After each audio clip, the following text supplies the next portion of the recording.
Bienvenue à la dernière étude de la série sur l'Évangile en nombre, c'est-à-dire comment être sauvé à la lumière des rites de l'ancien temple d'Israël. Dans la présente étude, nous examinerons la nature du monde à venir. Permettez-moi de commencer ce message en vous posant quelques questions. Avez-vous déjà pensé dans votre vie à l'endroit où vous passerez l'éternité? Beaucoup de gens ne font pas de plans pour la vie future. Ils ne pensent pas à ça. D'autres rêvent d'une vie future. Il existe des traditions bien différentes concernant la façon dont nous espérons passer l'éternité. Et où nous la passerons? Certains pensent qu'ils vont passer l'éternité assis sur un nuage jouant de la guitare. D'autres peuvent rêver de vivre dans une mer de Caraïbes ou sur une autre belle plage où ils pourront nager et vivre à l'aise. Permettez-moi de vous poser encore une question.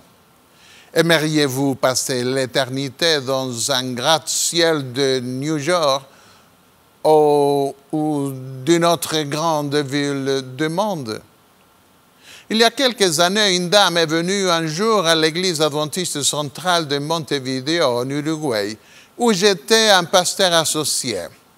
« Je passe toujours par ici, m'a-t-elle dit, et je suis curieuse de savoir ce que vous croyez. » Nous avons convenu de nous retrouver à un moment précis de la semaine pour étudier la Bible ensemble. Elle vivait dans le bâtiment qui, au début du XXe siècle, était le plus haut gratte-ciel d'Amérique du Sud.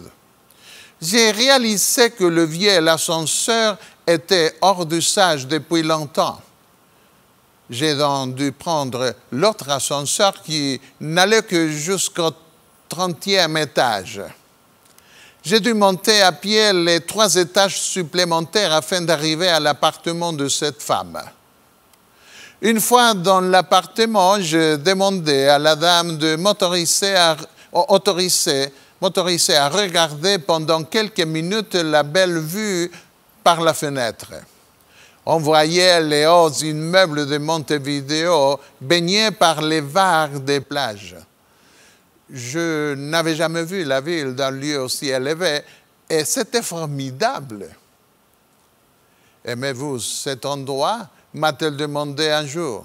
« Oui, c'est vraiment joli, » je lui ai répondu. « On ne voit pas cela lorsqu'on marche dans la rue. » Cependant, elle-même ne semblait pas être heureuse. « Je suis fatiguée de vivre ici, » me dit-elle.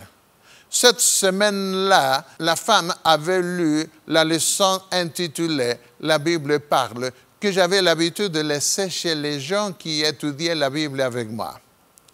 Elle était surprise d'une note que l'auteur de ces leçons avait ajoutée.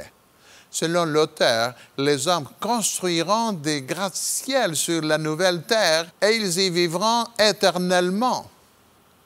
Je n'en suis pas sûr, mais c'est ce qui était écrit dans la leçon. Quoi? A-t-il réagi?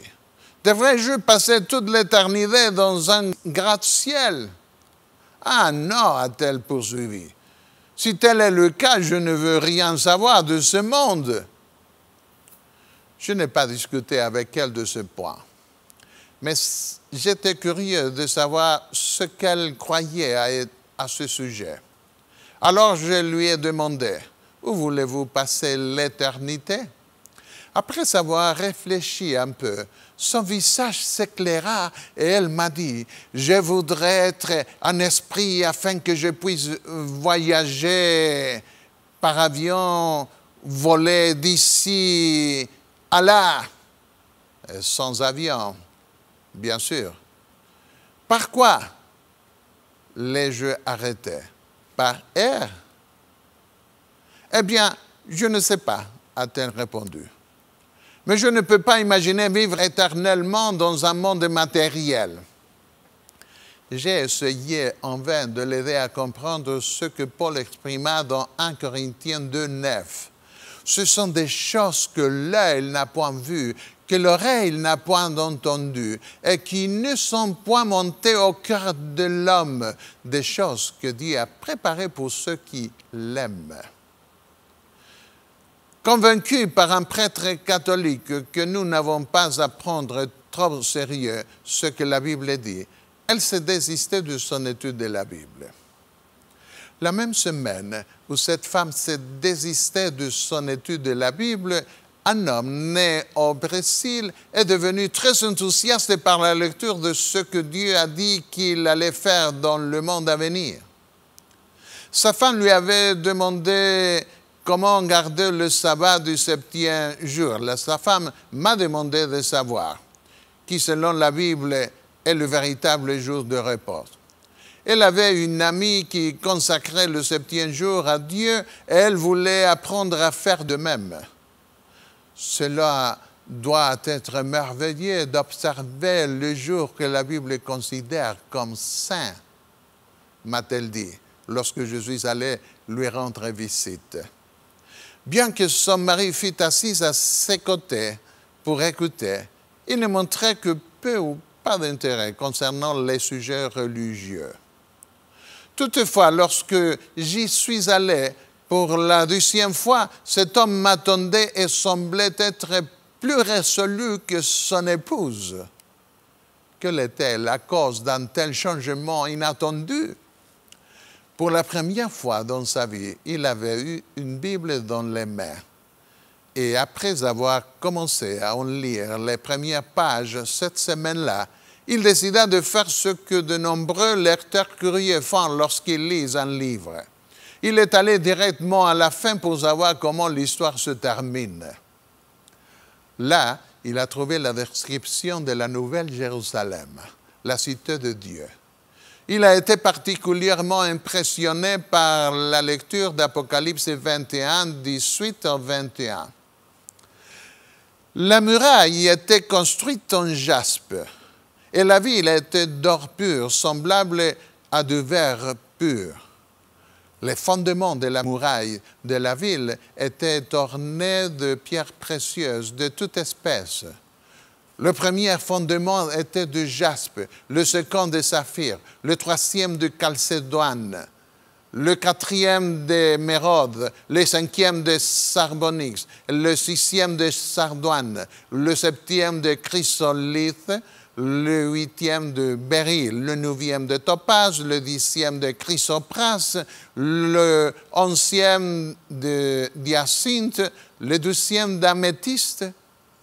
Les 12 portes étaient 12 perles. Chaque porte était d'une seule perle.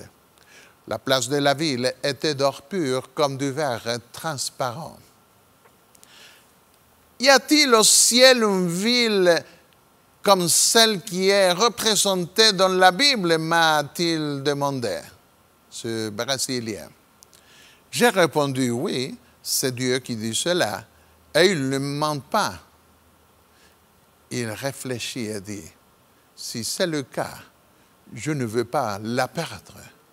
Je vais y voir toutes ces pierres précieuses. Après avoir étudié avec moi pendant un certain temps, ce Brésilien a été baptisé avec son épouse et une de ses filles. Mais ma question est la suivante. Pourquoi les gens réagissent-ils de façon si différente devant les réalités du monde à venir? Tandis qu'une femme perdit tout intérêt dans les promesses de la Bible parce qu'elle concevait le monde à venir comme étant purement spirituel, un homme, la même semaine, a été converti par la lecture dans la Bible des promesses matérielles que Dieu a données à ceux qui l'aiment. Pourquoi y en a-t-il tellement qui ne peuvent pas accepter le témoignage biblique sur les réalités matérielles du monde à venir? Sans aucun doute, nous sommes conditionnés dans une grande mesure par notre culture. L'enthousiasme du Brésilien pour les réalités matérielles de la cité céleste, selon ce que j'ai pu apprécier plus tard, était dû au fait qu'il y a de nombreuses pierres précieuses au Brésil. Des années plus tard, lorsque j'ai visité de nombreux musées de l'histoire naturelle de l'Europe et des États-Unis, j'ai découvert que la plupart des belles pierres proviennent du Minas Gerais au Brésil. Dans ces musées d'histoire naturelle, j'avais l'habitude de raconter à mes enfants l'histoire de cet ami brésilien. Une fois dans la section des pierres, ils m'ont demandé « Papa, quelles sont les pierres qui sont de la ville de Dieu ?» Je leur ai expliqué qu'il y a dans cette ville sûrement beaucoup d'autres pierres, mais que les prophètes ne mentionnaient que celles que Dieu leur a révélées, qui étaient plus familiers avec ce qu'ils connaissaient ici sur la terre.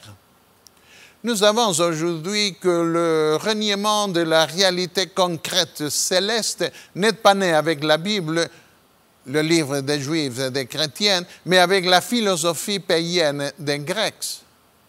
Comment les Grecs en vinrent-ils à nier la réalité matérielle des choses célestes? Tout simplement par spéculation, par les biais de déduction sceptique. Comme ils réalisent qu'ils vivaient dans un monde en mutation, changeant et variable, ils commencèrent à se demander s'il y avait vraiment quelque chose qui fût permanent, immuable. Certains d'entre eux conclurent en disant que le feu est la seule chose permanente. D'autres trouvèrent qu'une fontaine d'eau produisit quelques jours plus tard des larves ou des vers, et conclure que la vie venait de l'eau et que, par conséquent, la seule chose constante et durable était l'eau. Non, Seller, un troisième philosophe, pensa. Non plus, lui répondirent d'autres.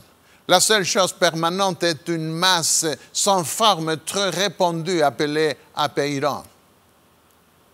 Puisqu'ils fondaient leur déduction sur les choses matérielles qu'ils connaissaient, ils furent appelés les philosophes physiques.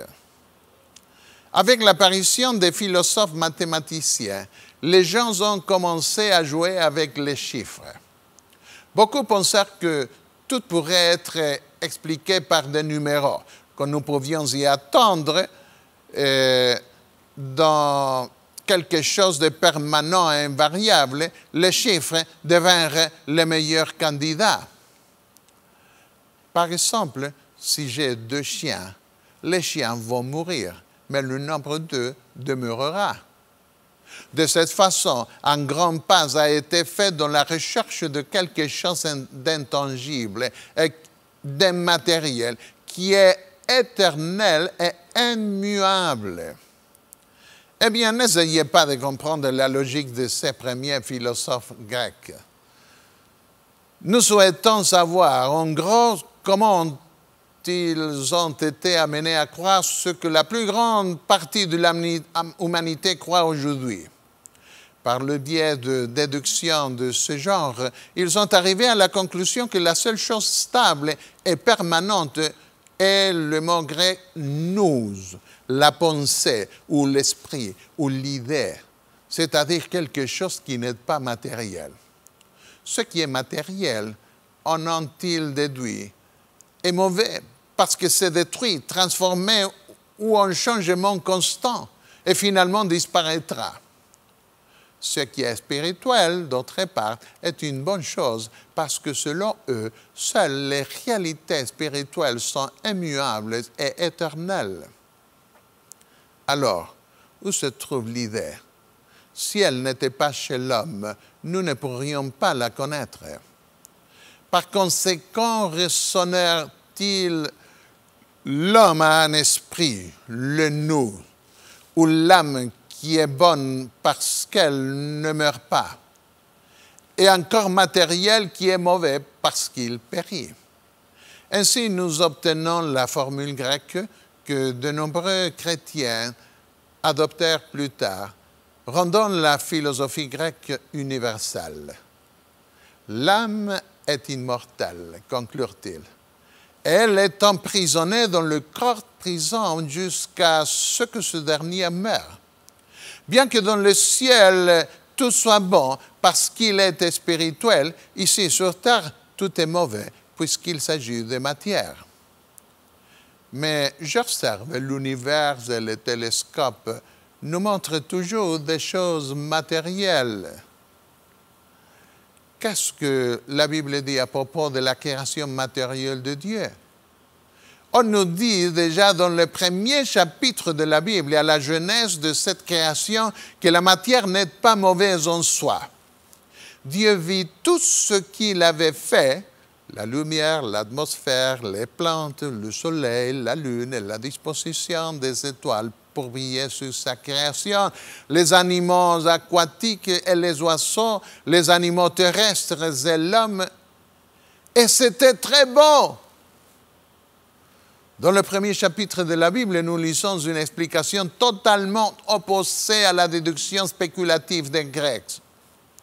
Les Hébreux étaient différents des Grecs. Où obtinrent-ils leurs informations? De la révélation de Dieu. Quelle source vous semble la plus fiable? Qu'est-ce que vous préférez entendre? Préférez-vous les opinions étroites et limitées d'hommes infaillibles qui habitent dans ce monde ou celles que le Créateur révéla dans sa parole? Selon la Bible, le mal trouve son origine dans un mensonge, dans une tromperie, et non dans la création matérielle. Tandis que les philosophes grecs conclurent que le corps était la prison de l'âme, la Bible affirme que la malédiction est tombée sur la création matérielle comme la conséquence naturelle de la détérioration des facultés spirituelles et morales des intendants humains de cette création. Le Seigneur dit dans Genèse 3, 17, « Maudit soit le sol à cause de toi. » Le jardin d'Éden aurait pu durer éternellement, mais les gardiens que Dieu plaça pour garder cette création la corrompirent. Puisque l'homme fut incapable de garder la création originale dans un état parfait, est-ce que Dieu pouvait lui confier une nouvelle création avant de régénérer les facultés supérieures? Pouvait-il donner aux pécheurs un nouveau corps et en toute confiance, sans restaurer d'abord leur esprit, leurs facultés spirituelles et morales? Il était évident que pour rétablir sa création, Dieu a dû commencer là où la dégénérescence commença. Lisons certains passages écrits par l'apôtre Paul qui traitent du présent et de l'avenir de la régénération. Dans Romains 8, 19 au 21, il écrivit: Aussi la création attend-elle avec un ardent désir la révélation des fils de Dieu.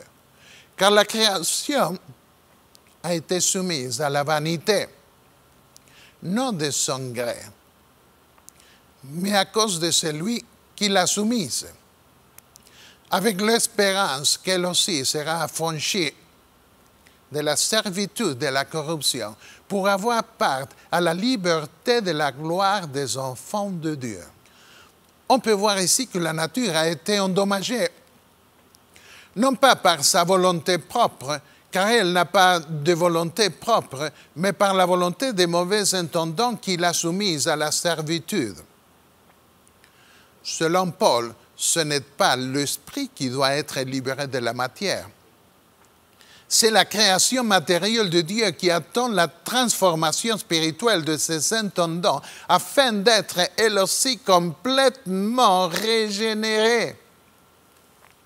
Or, nous avons que jusqu'à ce jour, continue l'apôtre, la création tout entière soupire et souffre les douleurs de l'enfantement. Et ce n'est pas elle seulement, mais nous aussi qui avons les prémices de l'Esprit. Nous aussi, nous soupirons en nous-mêmes en attendant l'adoption, la rédemption de notre corps. Romains 8, 23.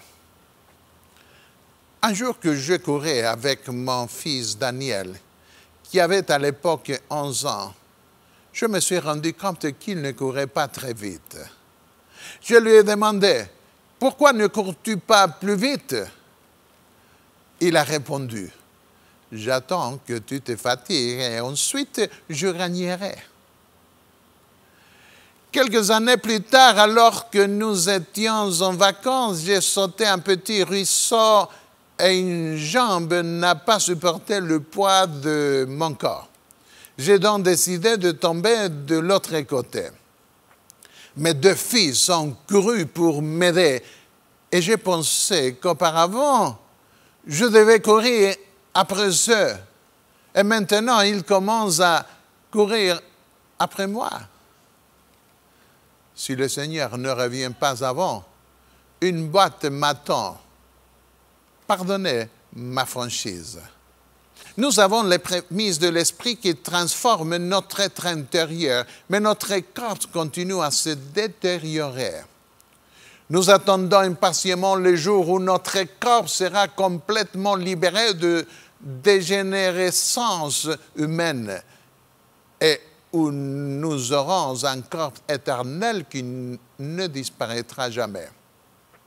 Cette pensée est exprimée en d'autres mots dans 2 Corinthiens 4, 16.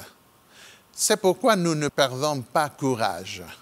Et lorsque même que notre homme extérieur se détruit, notre homme intérieur se renouvelle de jour en jour. Et encore dans Éphésiens 4, 22 au 24, « Eu égard à votre vie passée, du vieil homme qui se corrompt par les convoitises trompeuses, à être renouvelé dans l'esprit de votre intelligence, et à revêtir l'homme nouveau, créé selon Dieu dans une justice et une sainteté qui produit la vérité. » L'apôtre insiste une fois de plus dans Romains 12, verset 2.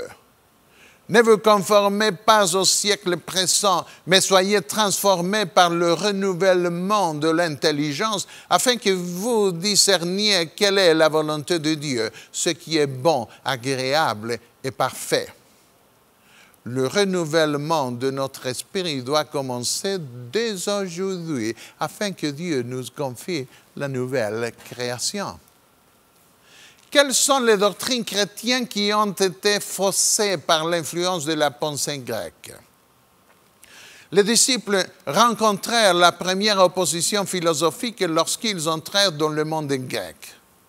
De nombreux Grecs qui acceptèrent l'Évangile ne pouvaient pas croire que Dieu, vivant dans le bon domaine spirituel du ciel, se ferait chair, qu'il y ait quelque chose de mauvais. Ainsi, certains ont commencé à dire, déjà du temps des apôtres, que le Christ n'était pas devenu chair, mais qu'il avait adopté la forme humaine uniquement en apparence. Jean a eu à faire face à cette perversion du message de l'Évangile. Il a écrit dans sa première lettre au chapitre 4, versets 2 et 3. « Reconnaissez à ceci l'Esprit de Dieu. Tout esprit qui confesse Jésus-Christ venu en chair est de Dieu. Et tout esprit qui ne confesse pas Jésus n'est pas de Dieu. C'est celui de l'Antéchrist dont vous avez appris la venue et qui maintenant est déjà dans le monde. » L'apôtre réalisa que la tendance à spiritualiser les doctrines de la Bible qui germaient déjà en son temps serait une caractéristique de l'Antéchrist. Il pouvait voir ce principe, c'était d'esprit, spiritualisant l'Antéchrist dans cette réaction contre l'incarnation du Fils de Dieu. Passons à la 2e doctrine qui a été touchée par la pensée grecque. Cela concerne la résurrection corporelle de Jésus. De nombreux Grecs finirent par accepter que pour nous sauver, Dieu fut devenu chair. Mais ils ne pouvaient pas voir comment une mauvaise chose, ce que la chair humaine était selon eux, pouvait ressusciter des morts avec lui. Ils ont fait valoir que sa résurrection ne pouvait qu'être spirituelle. L'apôtre Paul répondit à cette réaction sceptique dans son message aux philosophes d'Athènes. L'histoire se trouve dans le livre des Actes au chapitre 17, versets 30 au 32. Dieu a fixé un jour où il jugera le monde selon la justice par l'homme qu'il a désigné, ce dont il a donné à tous une preuve certaine en le ressuscitant des morts. C'en était trop pour ces philosophes. Ce fait ne pouvait pénétrer leur postulat philosophique. Lorsqu'ils entendirent parler de résurrection des morts, les uns se moquèrent et les autres dirent « Nous t'entendrons là-dessus une autre fois ». Comment se fait-il que la régénération sera effectuée pour une mauvaise chose que Dieu mènera au ciel si, selon eux, il n'y a là rien de matériel? C'était le dilemme grec. Cependant, nous allons dans l'Évangile et nous voyons comment Jésus ressuscita des morts. Luc nous dit que les disciples, lorsqu'ils virent Jésus, furent saisis de frayeur et d'épouvante. Ils croyaient voir un esprit. Mais il leur dit, « Pourquoi êtes-vous troublés? Et pourquoi pareilles pensées s'élèvent-elles dans vos cœurs? Voyez mes mains et mes pieds, c'est bien moi. Touchez-moi et voyez, un esprit n'a ni chair ni os, comme vous voyez que j'ai. » Et en disant cela, il leur montra ses mains et ses pieds. Comme dans leur joie, ils ne croyaient point encore et qu'ils étaient dans l'étonnement, il leur dit, « Avez-vous ici quelque chose à manger? » Ils lui présentèrent du poisson rôti et un rayon de miel. Il en prit et il mangea devant eux. Luc 24, 36 au verset 43. Oui, les disciples ont vu Jésus avec un corps ressuscité. « Regardez-moi, touchez-moi », leur a-t-il demandé. « C'est bien moi. » Une autre doctrine qui fut faussée par le préjudice grec fut celle du second avènement visible de Jésus. Même dans beaucoup d'églises aujourd'hui, beaucoup sont confus quant à la nature du retour de Jésus. Il affirme que Jésus reviendra spirituellement, mais la Bible dit qu'il viendra une 12e fois. Nous savons que par son esprit, il revient chaque fois qu'une personne est convertie. Mais Jésus est déjà venu de cette manière des millions de fois parce que de nombreux païens au cours des âges furent convertis à Christ. Le témoignage du livre des Actes est clair. Il fut élevé pendant qu'ils le regardaient et une nuée le déroba à leurs yeux.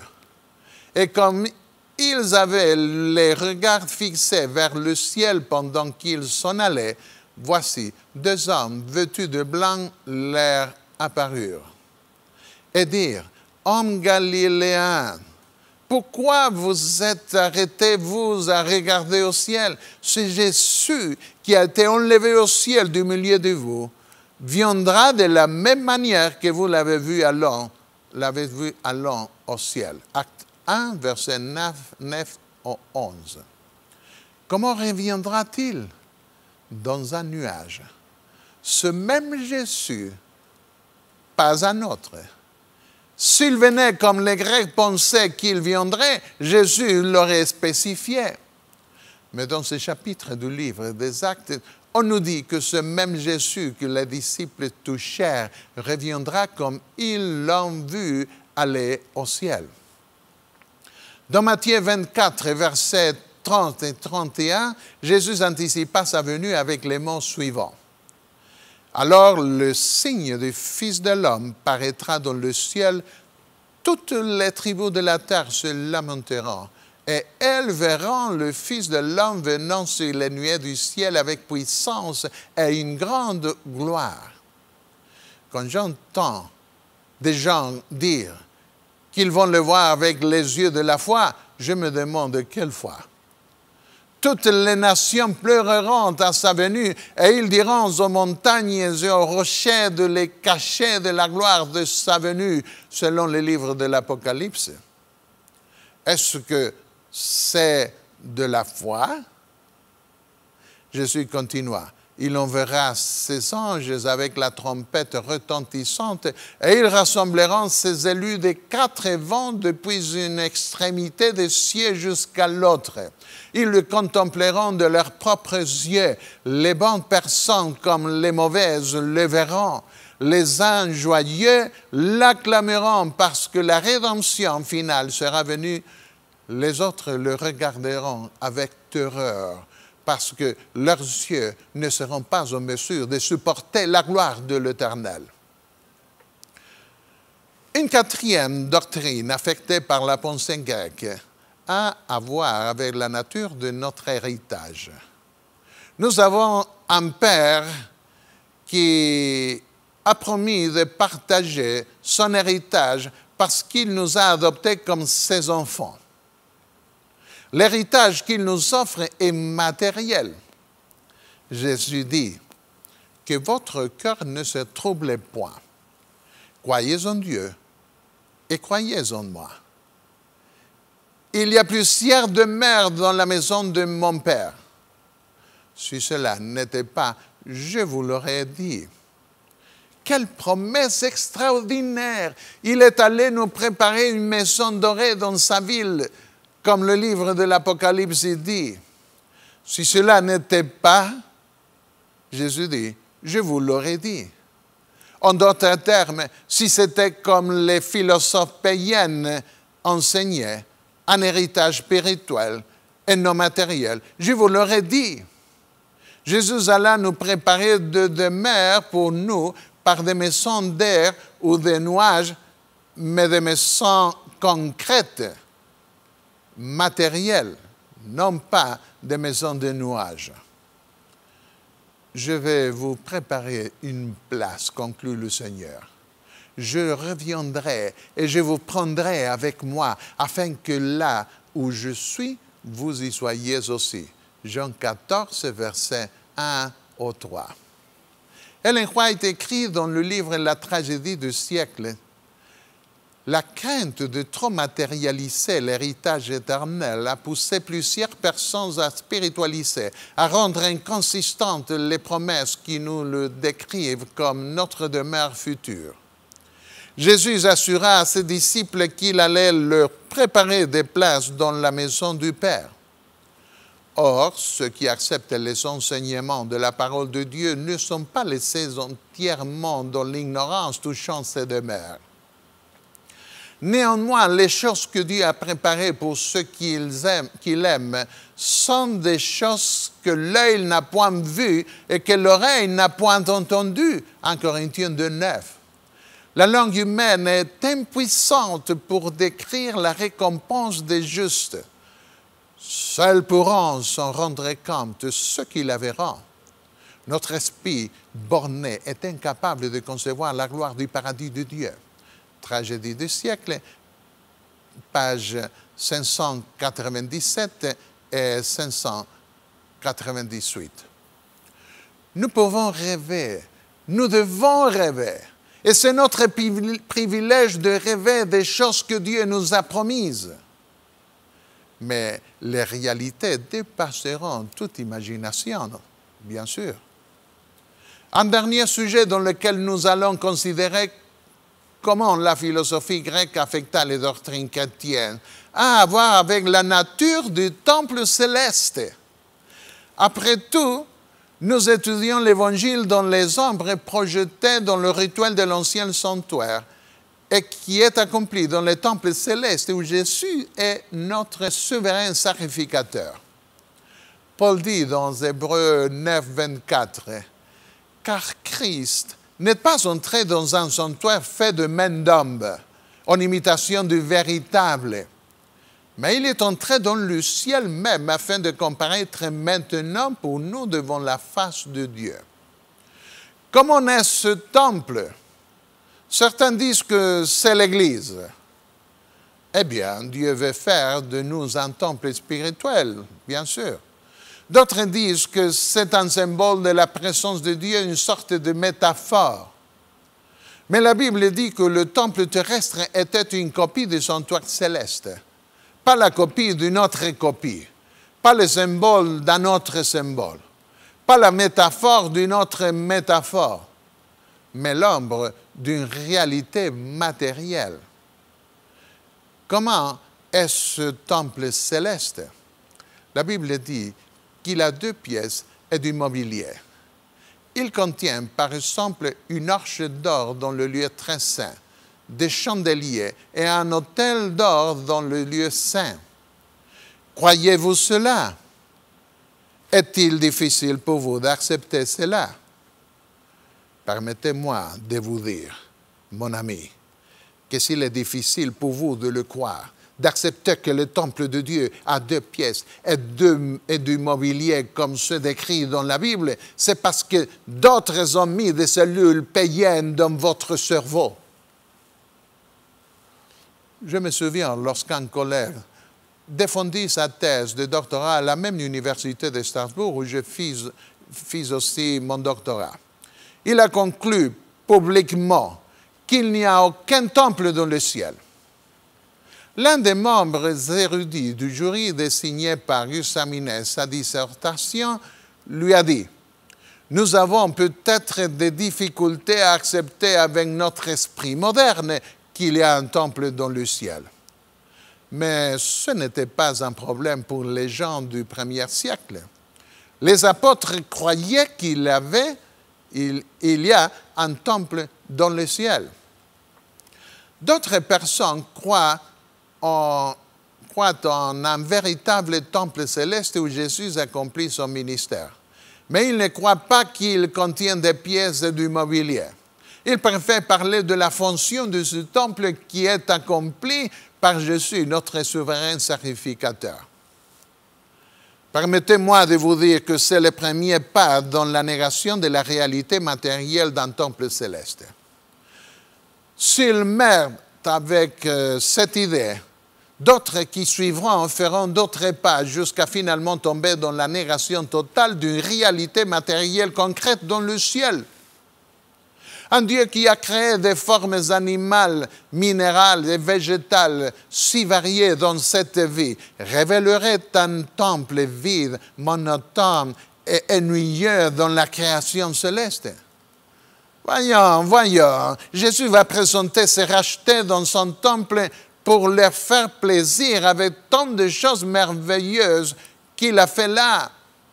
N'empêchez pas les gens de rêver à des réalités célestes en interposant ici et là des spéculations typiques d'un esprit moderne. Un autre éditeur a conclu que la seule chose qu'il voulait voir dans le ciel était Jésus. Eh bien, je tiens à voir Jésus, bien sûr. Il est mon sauveur et il est mon rêve suprême. Je veux le voir de mes propres yeux. Mais je veux voir aussi tout ce qu'il a fait. Pourquoi pas?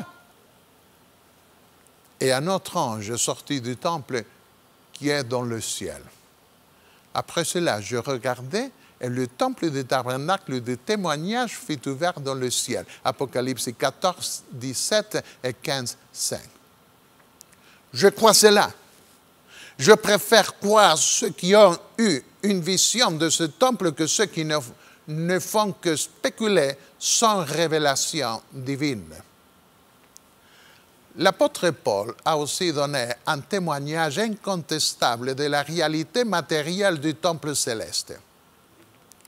Dans Hébreux 9, il écrivit que dans le temple terrestre, les sacrificateurs qui font le service entrent en tout temps dans la première partie du tabernacle, le lieu saint.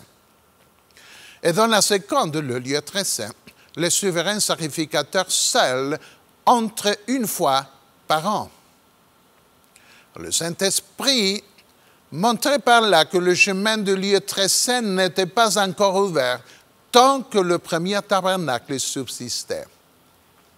Et il a ajouté, c'est une figure du sanctuaire céleste pour les temps actuels, où l'homme présente des offrandes et des sacrifices dans le tabernacle terrestre, qui ne peuvent rendre parfait sous le rapport de la conscience celui qui rend ce culte.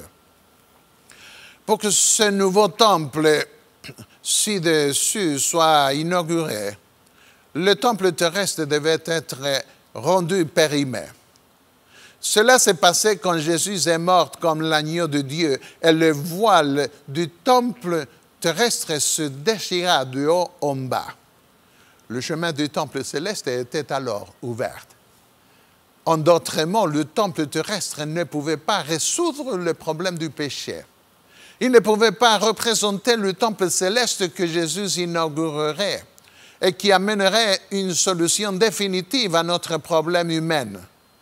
Parce que le temple terrestre contenait uniquement des ordonnances charnelles. Ils imposaient seulement jusqu'à une époque de réformation. Hébreux 9, 6 au 10. Jean a vu le Fils de l'homme dans le lieu saint du temple céleste, plus précisément entre les chandeliers. Je me retournai pour connaître quelle était la voix qui me parlait. Et après m'être retourné, je vis 7 chandeliers d'or, et au milieu de ces chandeliers, quelqu'un qui ressemblait à un fils d'homme, vêtu d'une longue robe, ayant une ceinture d'or sur sa poitrine. Apocalypse 1, 12 et 13. Encore une fois, je crois cela. Plus loin, dans Apocalypse 8, 3, il écrit: et un autre ange vint, et il se tint sur l'autel, ayant un encensoir d'or. On lui donna beaucoup de parfums, afin qu'il les offrît avec les prières de tous les saints sur l'autel d'or qui est devant le trône. Je crois cela aussi. Certains spéculent sur ce qui est nécessaire dans le ciel et ce qui ne l'est pas. Mais comment pourrais-je savoir cela? En outre, toutes les réalités célestes n'ont pas été faites uniquement pour des raisons utilitaires. Il y a des objets d'art dans le ciel, un goût artistique délicieux qui remplira d'extase tous nos sens, non seulement nos yeux et nos oreilles, mais aussi notre odorat. Sinon, le ciel serait ennuyeux. Notez que Moïse mit un chandelier dans le tabernacle. Le temple de Salomon était plus grand, ainsi Salomon mit 10 chandeliers. Dans le livre de l'Apocalypse, Jean fait référence à 7 chandeliers dans la première vision, un de plus dans la vision suivante, et 2 de plus au chapitre 11, soit un total de 10 chandeliers comme dans le temple de Salomon. Le temple de Dieu est immense, car la grande foule, avec des millions d'anges, s'y tiendra. Il est donc probable qu'il y aura plus de chandeliers dans ce temple. Les prophètes n'ont pas vu tout ce qu'il y a dans ce temple, mais seulement ce que Dieu leur a révélé pour montrer en l'occurrence la relation entre le temple terrestre et le temple céleste. Apocalypse 11, 19 dit: et le temple de Dieu dont le ciel fut ouvert, et l'arche de son alliance apparut dans son temple. Lisons un énoncé de l'esprit de prophétie. Son ministère comprend 2 grandes phases, embrassant chacune une certaine période de temps et se déroulant respectivement dans l'une ou l'autre des pièces du sanctuaire céleste. Tout s'y passe exactement comme dans le sanctuaire terrestre, c'est-à-dire en 2 cycles successifs, le service quotidien, le service annuel, pour chacun desquels était réservé l'une des 2 pièces du tabernacle. Patriarches et prophètes, page 317. Encore une fois, on nous dit dans le livre La tragédie du siècle, page 414, que les lieux saints du sanctuaire céleste sont figurés par les 2 pièces du sanctuaire terrestre. C'est tellement simple, ne compliquez pas les choses. Ce sont là des affirmations totalement exemptes de philosophie grecque. On peut leur faire confiance car elles sont basées sur la révélation de Dieu. Voici une autre déclaration de l'esprit de prophétie sur la nature du sanctuaire céleste qui est absolument exempte des philosophies grecques païennes. De même que le sanctuaire terrestre avait 2 appartements, le saint et le très saint, il y a 2 lieux saints dans le sanctuaire céleste. Et l'arche contenant la loi de Dieu, l'autel des parfums et les autres instruments de service trouvés dans le sanctuaire ici-bas ont également leur contrepartie dans le sanctuaire céleste. Afin de pouvoir dire cela, Ellen White raisonnait, comme l'apôtre Paul dans l'Épître aux Hébreux, lorsqu'il traitait de la correspondance partielle et fonctionnelle entre les 2 sanctuaires, à savoir le terrestre et le céleste. Quand la puissance de Dieu donne son attestation à ce qui est la vérité, celle-ci doit rester debout à jamais. C'est sous la direction du Saint-Esprit que la question du sanctuaire a été présentée. C'est ce que nous pouvons lire dans les écrits de Sir White. Que dit l'apôtre Paul dans Hébreux 9, 8? Le Saint-Esprit montrait par là. Ce que l'apôtre Paul écrit, ce que l'apôtre Jean a écrit, ce que l'esprit de prophétie a exprimé au sujet de l'évangile du sanctuaire en nombre et en réalité était le témoignage confirmé par l'Esprit Saint. Dieu ne peut pas se tromper. Point, à la ligne. Passons maintenant à un autre texte qui, pour certains, pourrait être difficile, plus difficile à expliquer. Plusieurs ont recours à ce passage de l'Épître aux Hébreux pour affirmer que cet épître était influencé par la philosophie grecque. Pas du tout. L'Épître aux Hébreux met l'accent sur l'humanité de Jésus, sur sa chair ressuscitée qui est passée au travers le rideau du sanctuaire céleste et l'ouvrit pour nous un nouveau chemin vivant qui mène au trône de Dieu. Lisons toutefois Hébreux 12, 18, 22 au 24. Vous ne vous êtes pas approchés d'une montagne comme pouvait toucher.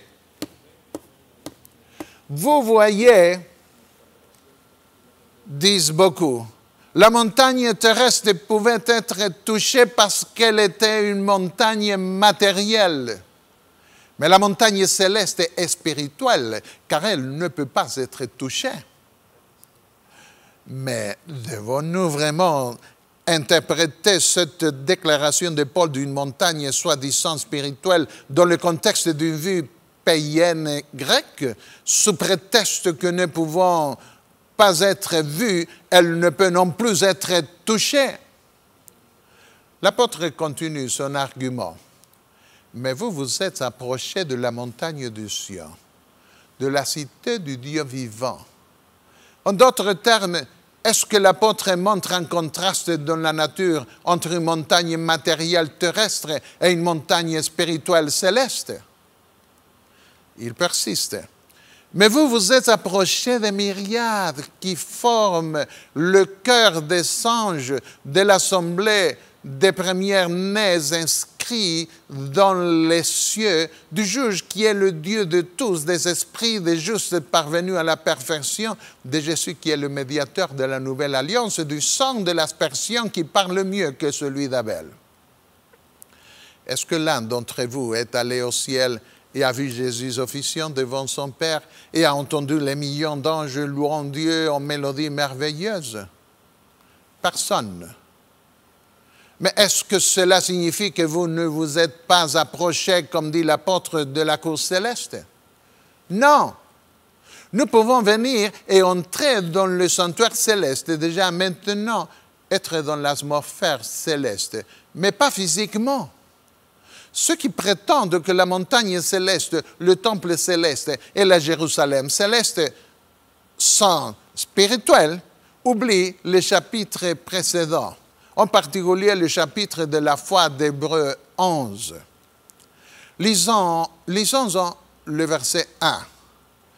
Or, la foi est une ferme assurance des choses qu'on espère, une démonstration de celles qu'on ne voit pas. Permettez-moi de paraphraser ce verset. La foi, c'était très sûr et certain de ce que nous ne touchons pas. Cela veut-il dire que les réalités célestes sont intouchables et immatérielles? Pas du tout. Il nous est impossible de les voir aujourd'hui avec nos yeux naturels, mais nous les verrons demain. Nous ne pouvons pas les toucher aujourd'hui, mais nous les toucherons demain dans une dimension matérielle et concrète lorsque le Seigneur nous emmènera corporellement dans cet endroit. Aujourd'hui, notre approche de ces réalités célestes et spirituelles, non pas parce qu'elles ne sont pas matérielles, mais parce que notre communion avec ces réalités est aujourd'hui spirituelle. Lisons une déclaration de l'Esprit de prophétie confirmant ce que nous disons.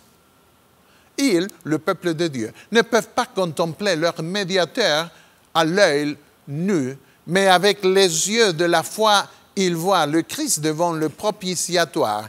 Ils lui envoient leurs prières et réclament les bénéfices de sa médiation avec assurance. Cette espérance, nous la possédons comme une ancre de l'âme sûre et solide. Elle pénètre au-delà du voile, là où Jésus est entré pour nous comme précurseur, ayant été fait souverain sacrificateur pour toujours selon l'ordre de Melchisédek. Répétons cela. Cette espérance, nous la possédons, cette foi qui est ferme et sûre et certaine selon les termes d'Hébreux 11, 1. Elle est aussi certaine qu'une ancre de l'âme qui ne peut pas être retirée. Elle nous permet d'entrer par la foi dans le sanctuaire derrière le rideau où Jésus est allé comme notre précurseur. S'il est entré avant nous, c'est parce que nous y entrerons plus tard, spirituellement aujourd'hui et physiquement demain, avec le corps nouveau que le Seigneur nous donnera, comparable au corps glorieux du Fils de Dieu, Philippiens 3, 21. Dans Hébreux 10, 19 au 22, l'apôtre explique sans mâcher ces mots. Ainsi donc, frères, puisque nous avons, au moyen du sang de Jésus, une libre entrée dans le sanctuaire par la route nouvelle et vivante qu'il a inaugurée pour nous au travers du voile, c'est-à-dire de sa chair, et puisque nous avons un souverain sacrificateur établi sur la maison de Dieu, approchons-nous avec un cœur sincère dans la plénitude de la foi, le cœur purifié d'une mauvaise conscience, le corps lavé d'une eau pure. Une référence au baptême, une condition requise pour venir près des réalités de ce temple céleste. Nous pouvons prendre le côté positif de ce que l'apôtre Paul a écrit dans un contexte négatif dans Hébreux 6, versets 4 et 5. Il y parle de ceux qui aujourd'hui ont été une fois éclairés, qui ont goûté le don céleste, qui ont eu part au Saint-Esprit, qui ont goûté la bonne parole de Dieu et les puissances du siècle à venir. Oui, puisque nous avons été régénérés dans notre nature intérieure, puisque nous avons les prémices de l'Esprit dans notre être intérieur, nous pouvons déjà jouir à l'avance un peu de ce que nous pourrons profiter dans le futur. Nous avons le privilège de maintenant d'apprécier la valeur de la parole de Dieu et des réalités célestes qui nous attendent. Cela s'est passé lorsque j'avais 19 ans. Je vendais les livres de mon église pendant l'été, loin de chez moi, dans une région de la planète où, selon les personnes qui vivent là, le diable a perdu son poncho. C'était en Patagonie, une terre inhospitalière qui se trouve près de l'endroit où, plus tard, de nombreux soldats argentins et anglais donneraient leur vie pour garder un bout de terre de cet endroit désolé. Tous les 3 ou 4 jours, un vent impressionnant venait à une vitesse entre 80 et 150 km à l'heure. Un de mes amis qui avait alors 13 ans et qui provenait de cet endroit nous avait dit quelques années auparavant que lorsqu'il y avait ce vent, il jouait avec ses amis à sauter d'un côté à l'autre de la rue. Bien que nous ne puissions pas y croire à l'époque, j'ai pu confirmer cela 5 ans plus tard. Parfois, j'avais l'impression que je marchais étant moi-même presque à l'horizontale. Les gens hésitaient à ces occasions d'ouvrir la porte et de me recevoir. On pouvait parfois voir voler vers la mer de grosses boîtes en carton provenant de certains magasins qui devenaient finalement un tout petit point dans l'immensité du ciel. Il n'y a presque aucune végétation à cet endroit. Les moutons mangent de l'herbe qui ne croît pratiquement pas plus haut que le sol. La même chose c'est mangé par les guanacos et les autruches de cet endroit. On voit des arbres uniquement à certaines intersections des plateaux qui les protègent contre le vent. Il n'y a pas de grands bâtiments dans les villes. On se sent vraiment seul dans cette région. Le découragement m'est pris lorsque mon compagnon de colportage m'abandonna pour rentrer chez lui.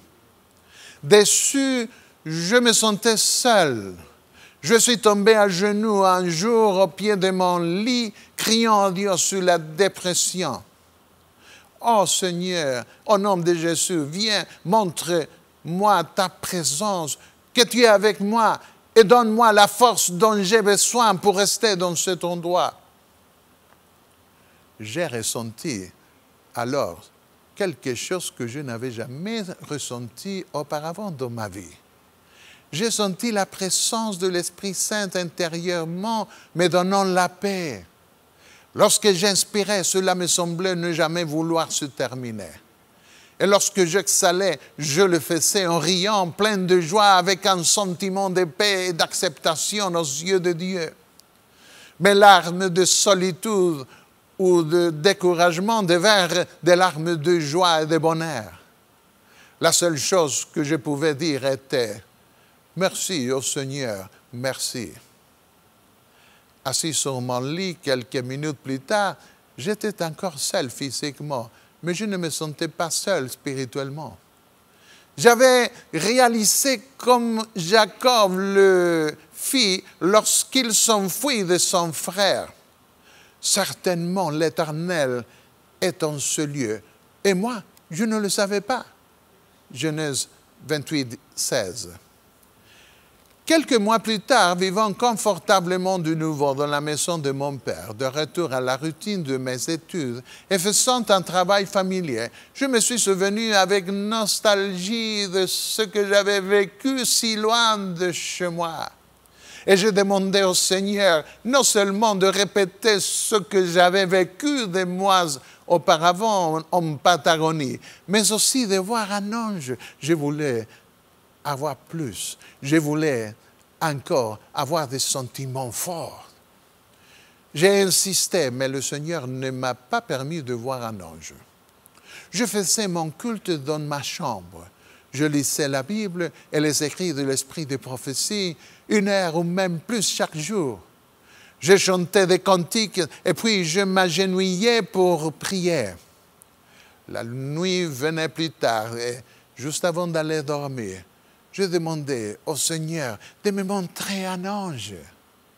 J'ouvrais alors soudain les cieux pensant que je verrais un ange au-dessus de ma tête, mais la chambre était aussi sombre qu'avant.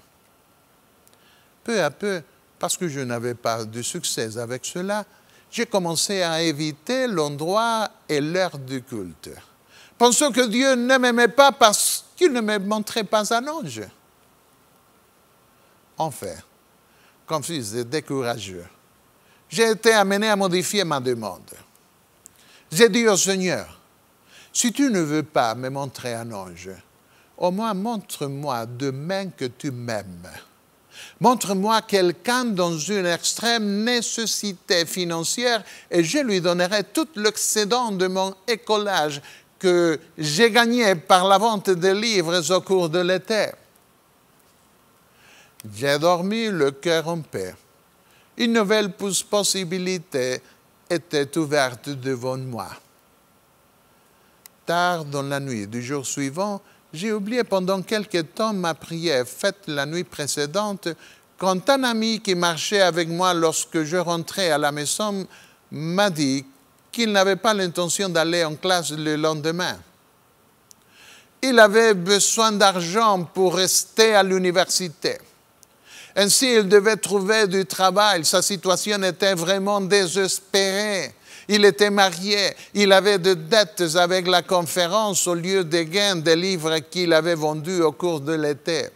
Il n'avait pas payé les 2 derniers mois de loyer de l'appartement où il vivait et il ne pouvait pas tenir ses promesses.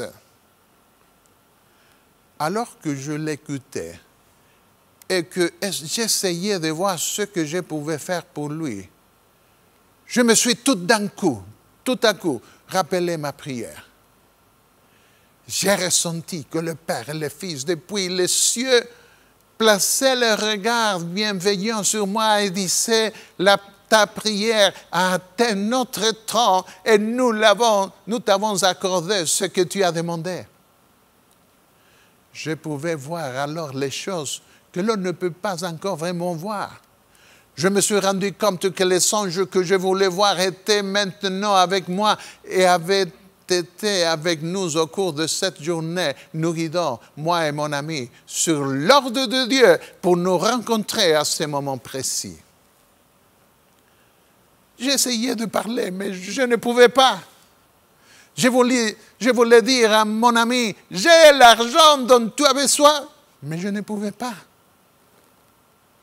Enfin, mon ami s'est arrêté et après m'avoir regardé, m'a dit, ne t'inquiète pas, je vais trouver du travail et l'année prochaine, je serai en mesure de continuer mes études. Quand j'ai retrouvé mes moyens, je lui ai expliqué en sanglots que j'avais l'argent dont il avait besoin. Dieu m'avait énormément béni au cours de cet été, de sorte qu'il n'avait besoin de rien. En l'écoutant plus tard, j'ai réalisé que j'étais également une réponse à sa prière.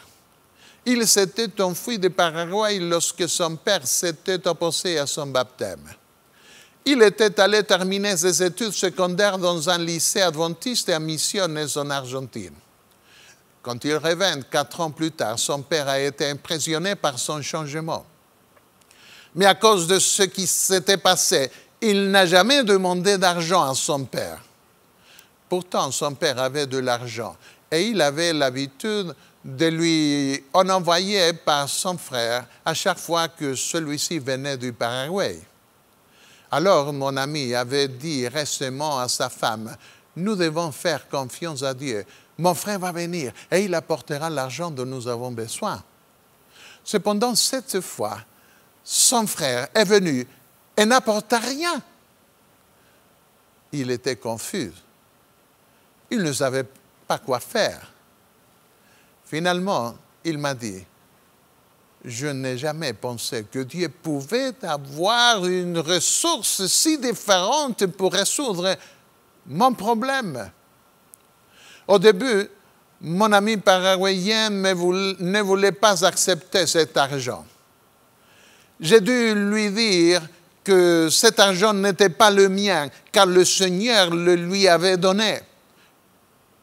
Il m'a ensuite promis de me rendre cet argent plus tard. Non, j'ai répondu. Si tu as l'impression que tu dois rendre cet argent, donne-le à quelqu'un que tu rencontreras plus tard et qui est dans la même extrême nécessité que toi maintenant. Il a promis de continuer cette chaîne de charité pour en aider d'autres. Je n'ai jamais vu d'ange de toute ma vie. Et je n'ai plus jamais demandé à Dieu de m'en montrer un. Je n'ai pas besoin d'en voir un pour croire. Dieu m'a appris dans ma jeunesse que nous devons marcher par la foi et non par la vue. 2 Corinthiens 5, verset 7. Marchez comme voyant le Dieu invisible. Dieu m'a sauvé d'une religion si commune de nos jours qui dépend des sentiments pour croire en Dieu, qui donne arrogamment des ordres et des commandes à l'esprit qui doit répondre à ce que l'on exige. Il m'a sauvé d'une religion qui aime jouer avec un fait étranger qui ne provient pas du véritable autel et par l'extrémisme duquel beaucoup de gens essayent de forcer l'entrée des réalités célestes. Dieu veut que nous regardions aujourd'hui uniquement par la foi aux choses que l'on n'a pas encore vues et que nous ne touchions également par la foi les choses que l'on n'a pas encore touchées. Non pas parce qu'elles sont immatérielles, non pas parce qu'elles sont intouchables, mais parce que Dieu nous réserve ce privilège pour demain, lorsque le ciel se retirera comme un livre qu'on roule, Apocalypse 6, 14. Et tout œil le verra, venant avec les nuées, Apocalypse 1, 7. Avec des millions et des millions d'anges jouant de leurs trompettes, proclamant la liberté, le salut éternel. Dieu veut que nous ayons de la patience. Comme les parents préparent leurs enfants à recevoir un nouveau frère qui va naître, Dieu prépare ses anges à nous recevoir dans sa maison céleste. Il prépare le tribunal céleste d'une instruction du jugement pour mettre les anges au courant de ce qui se passe dans ce monde et pour les familiariser avec notre cas. Lorsque nous nous réunirons autour du trône de l'Éternel, Apocalypse 7, 9, les anges ne vont pas demander « Qui sont ces gens de la terre qui reçoivent une acceptation si magnifique devant Dieu ?» Ils ont nos dossiers, ils connaissent nos problèmes, nos luttes contre le péché. Ils connaissent aussi nos prières sincères et ils partageront notre extase de joie et notre cri de victoire finale, un cri long et retentissant. De même que Dieu prépare les anges dans le ciel à nous recevoir au second avènement de Jésus, il nous prépare à rencontrer les anges entrant dans les cieux. Lorsque des enfants approchent de la date de leur anniversaire, leurs parents sont réticents à leur montrer ce qu'ils recevront ce jour-là. De même, Jésus veut nous faire attendre son retour pour nous donner un tel accueil, un tel banquet d'acceptation dans la maison de son Père, que toute la création sera ébranlée, touchée dans son cœur. Dieu veut bannir le péché à jamais, et il le fera.